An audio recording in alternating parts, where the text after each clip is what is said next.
Pourquoi il n'y aura jamais de coup d'État à Washington? Parce qu'il n'y a pas d'ambassade des États-Unis à Washington.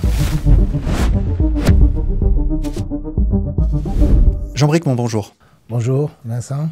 Vous vous dites anti-américain. Qu'est-ce que ça veut dire? Oui, il faut préciser ce que ça veut dire.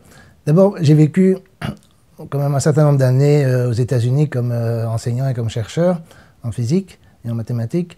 Et j'ai toujours été très bien traité, j'ai gardé de bonnes relations avec les gens là, j'ai appris beaucoup de choses, c'était très intéressant scientifiquement, et je n'ai aucun ressentiment personnel vis-à-vis des États-Unis.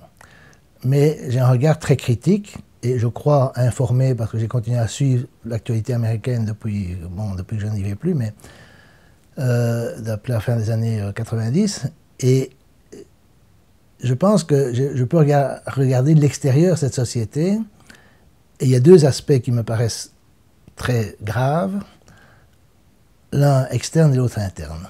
Je vais commencer par la politique étrangère des États-Unis, que je trouve absolument monstrueuse. Je vais prendre un exemple qui m'a beaucoup touché parce que ça se passait quand j'étais aux États-Unis, le Nicaragua. En 1979, il y a eu une révolution sandiniste. Les sandinistes ont renversé un dictateur qui était soutenu par les États-Unis, Somoza. C'était un dictateur. Ils n'ont pas renversé une démocratie, ils ont renversé une dictature et ils ont instauré une démocratie. Ils ont fait des élections, ils ont gagné la première fois, ils ont perdu la deuxième. Quand ils ont perdu la deuxième, ils ont renoncé au pouvoir et ils sont revenus au pouvoir dans les années 2000 dans des élections, mais démocratiquement. Ils sont toujours au pouvoir. Les États-Unis, quand ils ont pris le pouvoir en 1979, ont tout fait pour les saboter. Ils ont armé des terroristes qui s'appelaient les Contras, qui sont un peu comme les terroristes en Syrie maintenant, qu'ils ont armés pour détruire. Alors, dans un manuel destiné aux Contras fait par la CIA, on appelait à tuer les officiels, les juges, à dénoncer les gens avec des fausses informations, etc. Enfin, des trucs, la totale, quoi. Malgré cela, à cette époque, dans le monde, il y a une publicité appelant le Congrès des États-Unis à financer les Contras, ce qu'il ferait de toute façon. Ça a été signé par tout le monde, par Bernard-Henri Lévy, par Arabal, qui est un dramaturge, par Ionesco, par le roi Ladurie, par Olivier Todd, le père d'Emmanuel. Ils étaient tous là, évidemment, comment dirais-je, Simon Wiesenthal, etc. En fait, c'était la totale de l'international réactionnaire, et c'est assez extraordinaire parce que c'était vraiment un État totalitaire. Pour un État totalitaire, ils ont renoncé au pouvoir quand ils ont perdu les élections, etc. Et c'est eux qui ont instauré la démocratie. Donc c'était vraiment une monstruosité sans nom. Ils ont miné le port de Managua. C'est un tout petit État de rien du tout qui n'est menacé en rien. C'est la même chose avec le Yémen, c'est la même chose avec la Palestine. Après, il y a d'autres choses beaucoup plus importantes. Ils ont renversé Mossadegh. Ils ont instauré une dictature, comment dirais-je, du Shah en Iran, qui a été renversée en 1979 par les Mollahs. Depuis, ils s'excitent sur la dictature des Mollahs, mais le problème, c'est que ça n'aurait jamais existé, ils n'avaient pas renversé Mossadegh. Ils ont renversé Arbenz au Guatemala, qui était un événement fondateur des mouvements révolutionnaires en Amérique latine. Il y a plein de mouvements qui étaient en fait démocratiques et réformistes qu'ils ont sabotés. Et ils ont fait ça avec le Venezuela, à l'époque de Chavez, ils le font encore, ils prennent des sanctions contre tous ces gouvernements, tous ces régimes, comme ils appellent ça. Je trouve que c'est monstrueux. Ils empêchent, si on compte le nombre de morts, ils se comptent par millions, certainement en Indochine, mais aussi directement, indirectement. Il faut penser à tous les soins de santé, qu'ils handicapent ou qu'ils empêchent d'instaurer, toutes les réformes social-démocrates qui ont eu lieu en Europe après la guerre, et qui sont impossibles dans les pays du tiers-monde à cause de leur politique. Et donc, effectivement, je trouve cette politique criminelle. Alors, est-ce que c'est le peuple américain qui la veut? Il faut distinguer entre, évidemment, les gouvernements, qui sont presque tous pareils, à part Carter, mais Carter n'a pas fait grand-chose. Il y avait Brzezinski comme conseiller, donc quand tu prends des conseillers comme ça, ils ont armé les rebelles afghans, les ancêtres des djihadistes. Et donc, si tu veux, il y en a pas un qui rachète vraiment l'autre, et alors tu as toute l'intelligentsia, les universitaires, les médias, ça fait beaucoup de monde, ça fait une partie du peuple américain, une minorité, mais quand même, c'est pas que les milliardaires, quoi. Et donc là, effectivement, je suis très critique, et je suis très critique de l'intelligentsia libérale, entre guillemets, de gauche, de gauche, qui est écrit dans le New York Times, dans le Washington Post, que ici on voit comme étant la gauche américaine, enfin pas la vraie gauche, mais Alors évidemment, il y a des gens qui sont très bien. Moi, j'en ai rencontré des tas.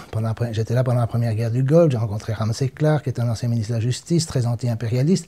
Il y a des gens très bien, mais ils sont totalement marginalisés. Ça, c'est le paradoxe. On retrouve même maintenant, moi, je ne regarde pratiquement plus jamais que des vidéos en anglais, parce que c'est en anglais que je vois les gens qui font les analyses les plus lucides, les plus critiques, etc., parce qu'ils sont dans ce que José Marti appelait le ventre de la bête. Et parce qu'ils sont dans le ventre de la bête, ils sont obligés d'être un peu plus radicaux que des Onfray ou des gens comme ça qu'on rencontre ici. Et donc, voilà, donc je suis effectivement très critique de leur politique. Et alors on peut dire, oui, mais le peuple américain, est-ce qu'il est responsable de ça? Ben, il est apathique et le peuple, en grande partie, a avalé l'idéologie américaine de l'exceptionnalisme. C'est-à-dire que depuis qu'on est tout petit, on apprend que c'est une nation exceptionnelle et, comme dit Clinton, la nation indispensable. C'est-à-dire le monde entier a besoin d'eux pour défendre la démocratie, les droits de l'homme, patati patata. Et l'exceptionnalité américaine, c'est évident, c'est flatteur. On est né quelque part, on dit c'est le meilleur pays au monde, c'est le plus beau pays au monde, etc. Évidemment, c'est un peu compréhensible que les gens aiment bien entendre des choses pareilles. Et ça, malheureusement, les gens ne sont pas... Le peuple, si tu veux, vote quand même pour les dirigeants. C'est pas une dictature. Si tu compares avec l'Allemagne, par exemple, une fois qu'Hitler a pris le pouvoir, les pauvres Allemands, à moins de risquer leur vie, ils ne pouvaient pas faire grand-chose. Les Américains, ils continuent à voter pour les gens qui appliquent ces politiques. Et si on leur pose la question, ils diront qu'ils s'en fichent, ou bien ils la justifieront avec le discours sur les droits de l'homme, etc., etc. Donc là, je pense qu'il y a une certaine responsabilité collective. Si les Allemands étaient collectivement responsables, après la prise du pouvoir par Hitler, ils ne pouvaient plus faire grand-chose, les Américains sont encore plus collectivement responsables. Et en plus, ce qui est frappant par rapport à l'Union soviétique, par exemple, à l'époque des purges, où elle était réellement menacée, où il y avait réellement du sabotage, etc., les Américains ne sont pas menacés. Par personne. Le Nicaragua, Reagan a déclaré que le Nicaragua était une menace imminente pour les États-Unis. Ils ont refait ça avec le Venezuela. Mais dans quel monde vit-on? C'est surréaliste. Non, pas une menace. Les marxistes vont expliquer ça par le lien entre capitalisme et impérialisme. Mais le lien est très compliqué, parce que les capitalistes américains font des fortunes maintenant en Chine et au Vietnam, alors qu'il y a la paix. Et en fait, la volonté de conflit avec la Chine vient en grande partie pour des raisons idéologiques, pas tellement les capitalistes qui voudraient continuer à faire leur business. Et donc c'est compliqué. Et le Nicaragua n'est pas une menace pour le capitalisme américain, tu vois, ou le Yémen, enfin, ou la Palestine, tous ces trucs-là. Il y a un aspect carrément idéologique, religieux, fanatique de l'exceptionnalisme américain qui joue un rôle important. Ça, j'insiste là-dessus. Je ne suis pas un réductionniste, si tu veux, économique. Je crois que l'économie a beaucoup d'importance, mais il n'y a pas que ça. Et cette espèce de religion de l'exceptionnalisme américain et de l'indispensabilité. Parce que si les Suisses pensent qu'ils sont exceptionnels, grand bien leur face, je m'en fiche complètement parce qu'ils ont décidé de ne pas s'ingérer dans l'intérieur des autres États. C'est un principe de leur politique. Très bien. Mais les Américains, ce n'est pas le principe.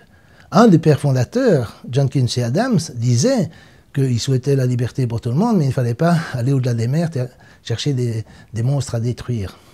Et ça, il avait bien raison, mais c'est pas du tout... Maintenant, c'est impensable. Et c'est impensable de tous les côtés, y compris du côté des Trumpistes, ça on viendra. Alors, l'autre problème que j'ai, c'est la société américaine intérieurement comme modèle. Beaucoup d'Européens, et moi j'en ai fait partie, parce que j'étais là, admirent la liberté qu'on a aux États-Unis. Donc, il y a toute cette idéologie, oui, mais là on est libre, en France, c'est pas la même chose, etc., etc. Et ils ont, évidemment, les Américains, ils ne savent même pas quels sont les pays qui sont démocratiques ou pas. Ils pensent qu'il n'y a que des dictatures, il n'y a que eux qui sont libres. Et donc, mais quand tu regardes justement, on reviendra à cette idée de liberté, quand on regarde la situation concrète aux États-Unis aujourd'hui, indépendamment du Covid, déjà le Covid, je suis les morts tous les jours, ça avait diminué, je me dis tant mieux, ça va baisser, non, hop, c'est reparti autour de 1000 par jour, comme ça. Bon, 3 jours, ça fait l'équivalent du 11 septembre. Les gens qui disent c'est une petite fraction de la population, le 11 septembre, c'était l'autre, une petite fraction aussi. Hein, je veux dire, il y a quand même, ils n'ont pas résolu le problème. Mais indépendamment de ça, avant cela, tu avais une crise du suicide, de l'explosion de drogue et d'autres substances, l'alcool, etc.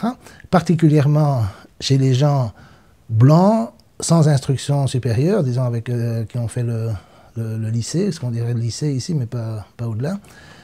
Et ces gens-là sont vraiment dans la merde. Il y a les emplois qui ont disparu, etc. Il y a enfin tous les phénomènes de désindustrialisation qu'on connaît. Mais c'est un pays développé, qui n'est pas en guerre, qui n'a pas été en guerre récemment.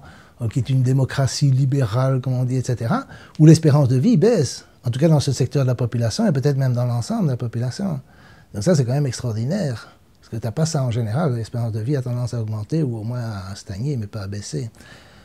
Elle baissait à une certaine époque en Union soviétique, on disait, voilà, ça montre bien la faillite du système, peut-être la faillite du système américain aussi. Hein. Alors, donc, si tu veux, je trouve vraiment pas que c'est un modèle, c'est pas un modèle que l'Europe doit imiter. Or, l'Europe l'imite parce que l'Europe, les dirigeants, tu vois, c'est une société plus inégalitaire que l'Europe, parce que l'Europe a instauré, après la guerre, en grande partie à cause de la victoire soviétique dans la guerre, mais ils ont instauré une certaine social-démocratie.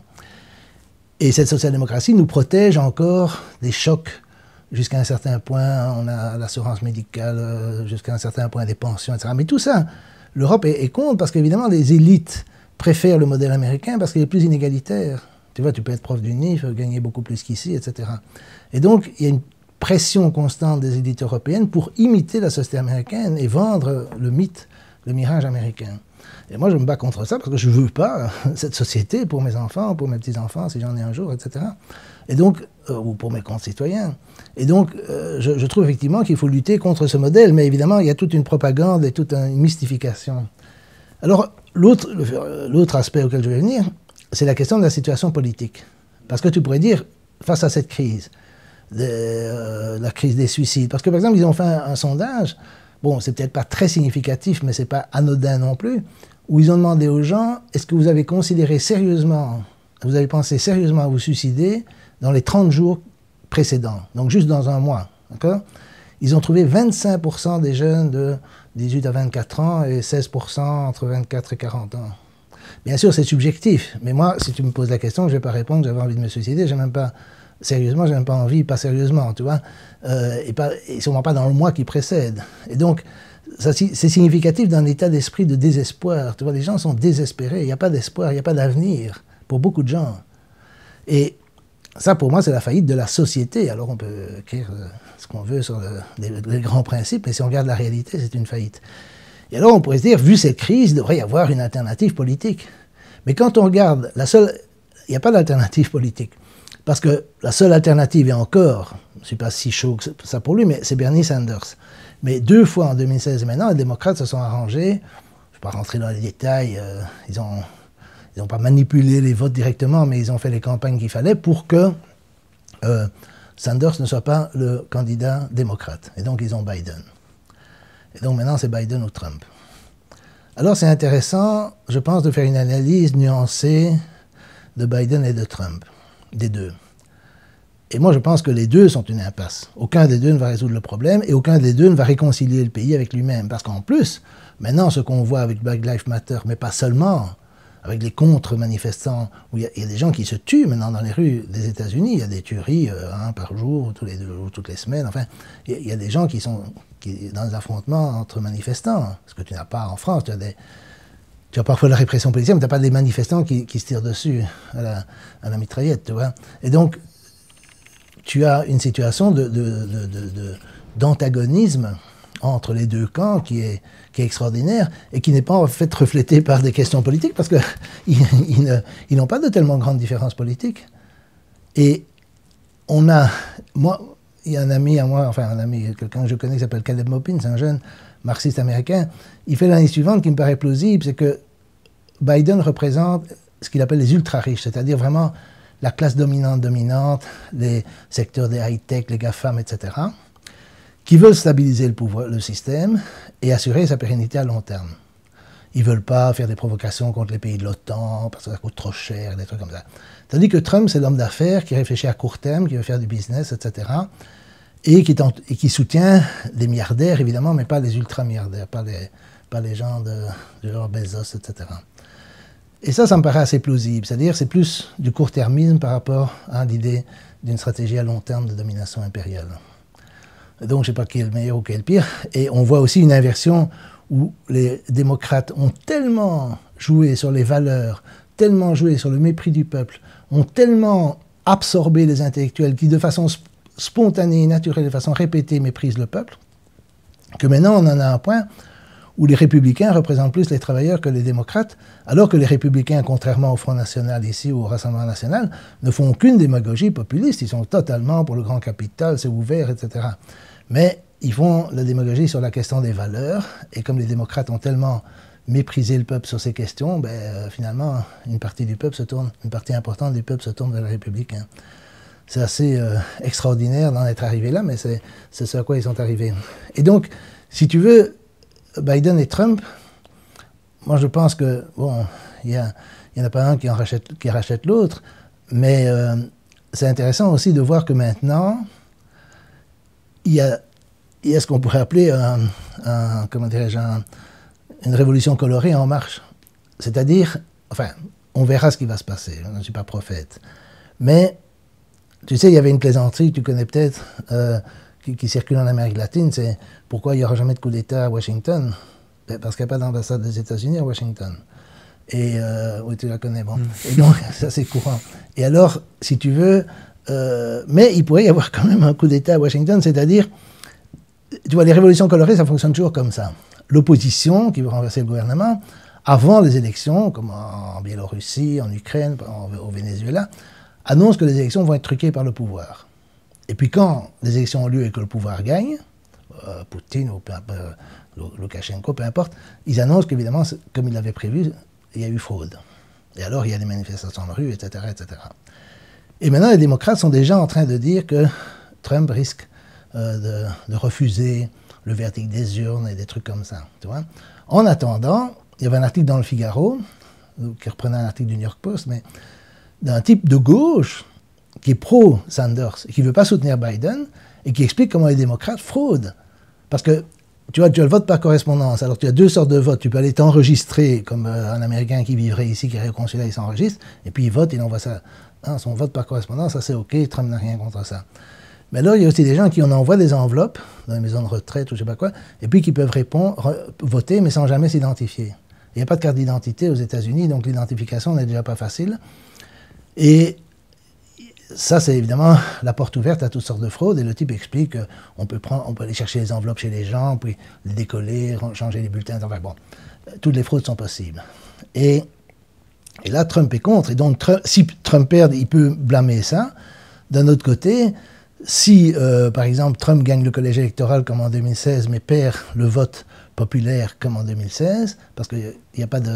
C'est pas la majorité qui gagne, hein, c'est pas comme les élections françaises où c'est celui qui a le plus de voix qui gagne. C'est les gens dans chaque État élisent des grands électeurs, et la répartition des grands électeurs entre les États est biaisée en faveur des petits États, qui sont souvent républicains, et donc tu peux avoir plus de grands électeurs en ayant moins de voix au niveau national. Clinton avait 2 millions de voix en plus au niveau national ou quelque chose comme ça. Et si ça se passe, il peut y avoir au niveau des manifestations de rue, crise constitutionnelle, enfin, ils sont en train de tous en parler, quoi. On verra ce qui se passera. Il se peut aussi que l'un des camps gagne nettement, et qu'il n'y a plus de discussion, j'en sais rien. Mais la rage qu'il y a dans les deux camps, entre d'une part les Black Lives Matter, Antifa, etc., et les soi-disant patriotes pro-Trump, etc., est telle que moi je ne m'attends pas à un apaisement dans un avenir prévisible, quelle que soit l'issue des élections. Tu vois? Parce que si Biden gagne, ça va galvaniser les Trumpistes pour être encore plus contre les démocrates. Et donc, je trouve la situation est vraiment catastrophique. Alors, mon attitude par rapport aux Européens, c'est un slogan que je n'aime pas beaucoup en général, c'est le nini. Chaque fois qu'il y a des guerres, par exemple en Yougoslavie, en Afghanistan, tu as toutes sortes de gauchistes, de trotskistes particulièrement, qui disent ni l'OTAN, ni Milosevic, ni l'OTAN, ni les talibans, ni Trump, ni Bush, ni Saddam, etc. Ils ont toujours le nini, c'est une façon de se mettre au-dessus de la mêlée, de ne pas prendre parti, etc. Mais ici, moi, j'aurais tendance à dire ni Trump, ni Biden, quoi. Ou reprendre l'excellent slogan du Parti communiste français en 69, dans le deuxième tour, qui opposait Pompidou et Poher être un centriste, et alors ils appelaient ça blanc bonnet, bonnet blanc. Je trouve ça c'est comique comme expression. Et je ne sais pas si on utilise encore cette expression aujourd'hui, mais trouve-t-il que, pour moi, c'est l'important dont les Européens doivent prendre conscience, c'est que ce ne sont pas nos affaires. Nous n'avons pas le droit de vote, et nous n'avons pas à soutenir un candidat parce que ça n'a pas de sens. Ça n'a pas de sens de soutenir un candidat quand tu ne peux pas voter. En plus, en général, ça n'a pas de sens de soutenir, mettons, Trump parce qu'il y a des agités qui veulent soutenir Trump, alors que Trump ne sait pas que tu existes, et que s'il savait que tu existes, il s'en fiche complètement. Ça n'a aucun sens de soutenir quelqu'un comme ça. C'est de la virtue signaling, comme on dit en anglais. Tu dis « Ah, moi, je suis pour Trump » ou « Je suis pour Biden ». pareil. Si évidemment quelqu'un de connu, mettons Macron, disait qu'il était pour Biden, ce serait une catastrophe pour Biden. Parce qu'évidemment, Trump dirait, voyez, vous êtes soutenu par l'étranger, vous êtes le parti de l'étranger. Donc, il n'y a strictement aucun sens à soutenir un camp ou l'autre. Par contre, ce que je pense, c'est que nous devons, et c'est ça ce qui risque de se passer si Biden est élu. Si Biden est élu, ça va être libération, le monde, ah, la belle Amérique est de retour, l'Amérique démocrate, libérale, magnifique, nous sommes tous américains. Non, non, non, non, non, la crise ne va pas s'arrêter. Et que ce soit là, il y a eu 4 ans de Trump, j'avais espéré que les 4 ans de Trump allaient au moins pousser les Européens à un peu s'éloigner des Américains. Apparemment, Merkel, elle est un peu comme ça. Merkel, mais les Allemands sont soumis à cause de la guerre, de la mémoire, etc., mais dans le fond d'eux-mêmes, ils ne sont pas si pro-américains que ça. Il y a des think tanks pro-américains, etc., mais le peuple allemand n'est pas aussi pro-américain que ça. Et je pense qu'effectivement, nous devons regagner notre autonomie. Il faut bien se rendre compte qu'on a été libérés en 1944-1945 par les Américains, grâce aux Soviétiques de l'autre côté, mais depuis, on est en pratique occupé, mais bien sûr, il n'y a pas de checkpoint dans la rue, il n'y a pas de police américaine, etc. Mais en réalité, on n'est pas indépendant, parce qu'à l'OTAN, le seul qui a essayé d'être indépendant, c'est De Gaulle. Maintenant, De Gaulle, il est mort et enterré, il n'y a plus personne qui... Les gens parlent encore de Gaulle, mais il n'y a plus aucun gaulliste en pratique, en politique. Il y avait Olof Palme en Suède, mais il a aussi disparu. Et donc, nos élites, ils vont dans les universités américaines, ils sont formés, ils lisent Libé, ils lisent Le Monde, tous ces gens sont américanisés, tu vois. Et pour moi, c'est très important, quel que soit le résultat des élections, d'essayer de regagner une certaine dignité de l'Europe, une certaine indépendance de l'Europe, d'avoir les relations qu'on veut avec la Russie, les relations qu'on veut avec la Chine, les relations qu'on veut avec l'Iran, et ne pas être soumis au diktat américain dans ces questions-là. Et on est soumis au diktat américain. Toute l'affaire de Navalny, c'était un truc qu'on a fait pour faire sauter le pipeline Nord Stream qui doit apporter du gaz russe aux Allemands. C'est utilisé pour ça.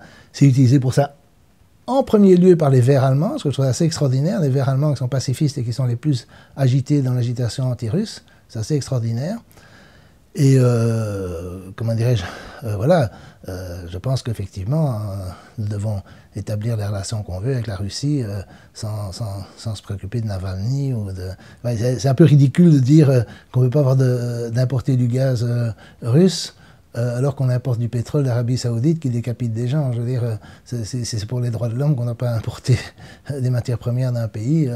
Il n'y a pas photo entre la Russie et l'Arabie Saoudite, ou même les États-Unis, parce que les États-Unis tuent des gens avec des drones sans procès, et on importe plein de produits des États-Unis, donc ça n'a aucun sens. Mais c'est une bataille, pour moi la bataille est essentielle en Europe, c'est pas une question de savoir, tu vois, des gens qui veulent que Trump ou qui voulaient que Clinton gagne, qui veulent que Biden gagne, ou avant qui voulaient que Clinton, ils veulent un bon maître.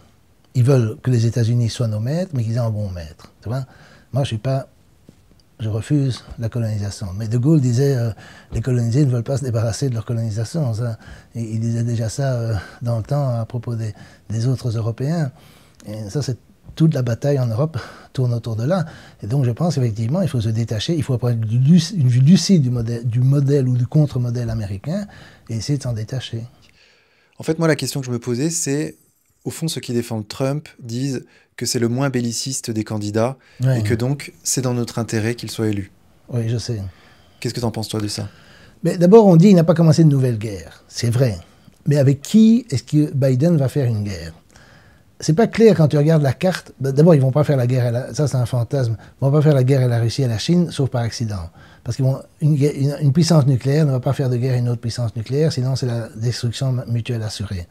C'est un truc qui est un concept qui a été introduit dans les années 60, et c'est quelque chose que tous les dirigeants, tous les militaires en tout cas savent, c'est que si des chars, à supposer qu'ils y arrivent, des chars américains marchent sur Moscou, ben, il y aura une guerre nucléaire, même si la guerre n'est pas nucléaire dès le début. Et simplement parce que tout le monde s'attendra à ce que l'autre utilise des armes atomiques, ils utiliseront des armes atomiques, ils les utiliseront dès le début, donc c'est la destruction mutuelle assurée dès le début. Et je pense que les gens qui croient qu'il peut y avoir une guerre ne comprennent rien à la physique et ne comprennent rien aux armes nucléaires. Les armes nucléaires, c'est game over.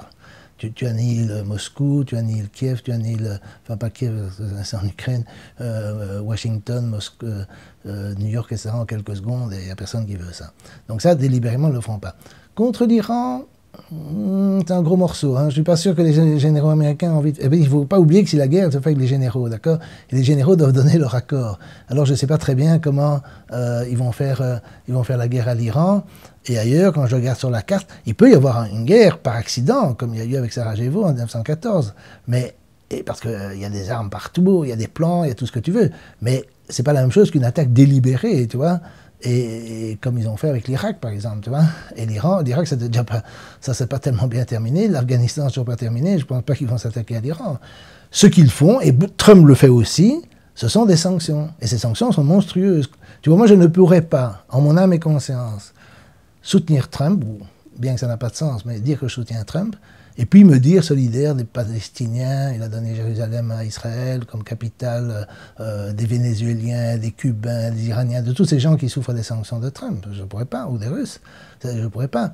Et donc c'est quelque chose d'un peu absurde qu'il y a chez ces gens qui sont anti-libéraux, anti-démocrates, critiques des libéraux et démocrates américains que je peux partager, mais qui alors aiment Trump. Non. Moi, je suis pour... Par exemple, maintenant, il y a un truc que je regarde. Il y a un mouvement qui se lance, qui veut faire un parti du peuple, un People's Party, aux États-Unis, un vrai parti de gauche. Bon, à cause du système électoral, ça va peut-être jamais marcher. Mais ces gens-là ont ma sympathie.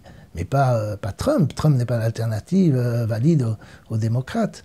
Et je veux dire, il a mené une politique... Alors, tu vois, Trump, son premier conseiller, c'était Steve Bannon, qu'il a aidé dans la stratégie électorale, etc. Steve Bannon c'est un chrétien très fondamentaliste et fanatiquement anti-chinois. Et moi, je n'ai pas besoin d'être anti-chinois, je suis content que la Chine se développe. On doit coopérer avec la Chine. Si on trouve qu'ils nous envoient trop de produits bon marché, ben alors on dit non. Ou on dit non aux entreprises qui délocalisent en Chine. Ce qui serait intelligent, c'est de taxer les capitalistes européens ou américains qui investissent en Chine et qui réimportent ici. Mais s'ils vont en Chine, qui produisent pour le marché chinois, c'est magnifique. S'ils réimportent ici des produits faits avec des salaires bon marché en Chine, là on dit non. Mais on n'est pas obligé de taxer même les produits chinois, vraiment chinois, parce que ça on peut adapter comme on veut. Mais ce qui est embêtant, évidemment, c'est les types qui délocalisent, qui après réimportent ici. Ça va pas, évidemment. Ça, il faut taxer un maximum. Mais il n'y a aucun besoin d'hystérie anti-chinoise là-dessus. Et donc, si tu veux, il y a Bannon. Et puis, il a pris Bolton. Bolton, c'est le type qui, lui, il veut la guerre avec l'Iran. Il est fanatiquement pro-israélien, anti-iranien, etc., etc. Je signale qu'aucun d'entre eux n'est juif. Hein. C'est pas une question d'être juif ou pas juif, mais Bolton est fanatiquement. Alors, il s'est disputé avec Trump. Il a écrit un livre contre Trump parce qu'effectivement, il trouve que Trump n'est pas assez belliciste. Mais enfin, pourquoi est-ce que Trump a été prendre cet imbécile de Bolton dans son cabinet? Mais Bolton, il est encore pire que tout ce qu'on trouve du côté des démocrates. Et puis maintenant, qu'est-ce qu'il a comme secrétaire à la défense? Mike Pompeo. Chrétien fondamentaliste, fanatiquement anti-iranien, pro-israélien, etc. Mike Pompeo est intervenu dans la Convention républicaine à partir de Jérusalem, alors que c'est une tradition, je ne sais pas si c'est une loi, mais que les secrétaires d'État, donc les secrétaires à la défense, si tu veux, ou à l'attaque, ne participent pas aux élections parce qu'ils doivent être neutres, etc. Bon, en réalité, ils sont membres d'un parti, mais ils doivent être respectés à neutralité. Il a dit, je m'en fiche. Il était à Jérusalem, devant la ville sainte, tu vois, et là, en train de se vanter et de se lancer dans des diatribes bellicistes. Alors, Trump n'est quand même pas obligé de les prendre, bien alors ça ne sert à rien de voter pour lui. De deux choses d'une, parce que ou bien c'est une marionnette entre les mains de l'État profond, etc., alors pourquoi voter pour lui? Et sinon, il a fait ces choix-là, et c'est ses choix à lui, il n'était pas obligé. Il aurait pu prendre, par exemple, Rand Paul. Rand Paul, c'est un républicain ultralibéral, néolibéral à l'extrême, libertarien, si tu veux, mais qui est anti-guerre. Il aurait pu le prendre. Il y en a plein d'autres dans l'appareil républicain, tu vois? Il n'est pas obligé de prendre... Alors, s'il prend des types pareils, moi, je ne sais pas à quoi ça sert. Et s'il renforce les sanctions un peu partout, simplement parce qu'ils ne font pas de guerre. Mais on verra. Moi, je ne suis pas sûr que Biden va faire des guerres. Biden va essayer d'avoir une stratégie plus intelligente. D'ailleurs, il dit ça, hein, pour le Venezuela, vous avez échoué. Il veut renverser le gouvernement vénézuélien, tout autant que Trump. Mais il veut faire une autre tactique. C'est le bon flic et le mauvais flic. Mais moi, je ne suis pas pour aucun des deux flics. Tu comprends? Il va essayer d'avoir une tactique plus intelligente. La tactique des droits de l'homme, la tactique de l'impérialisme à visage humain, si on peut appeler ça comme ça.